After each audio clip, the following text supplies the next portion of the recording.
In this video, I'll show you how to replace your ink toner in your Brother HL-L3220CDW or HL-L3230CDW. So let's get started right away. So the first step is to go ahead and open the front panel, okay? It lifts up. To do that, you simply need to put your fingers in the front over here and you're gonna feel there's a latch that unlocks the top panel. So push on that latch and pull up.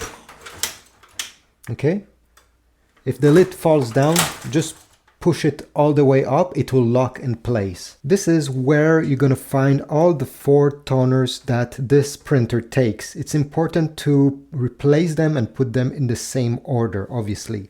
So to remove one of these toner, let's say you want to replace the yellow, simply grab it with your hands and pull up. Okay, once you do this, it will slide out. There's no latch, there's nothing that you need to press.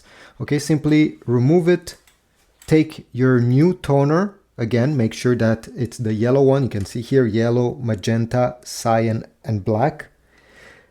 Glide it like that, and at the end, push in the middle here until it clicks in place.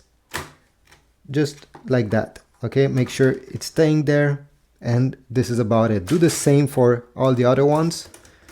Take out, put back. It's a very easy process, okay, to replace. This printer takes the TN229XL or V. I'll put links towards the original toner made by Brother, but also from third parties that are cheaper.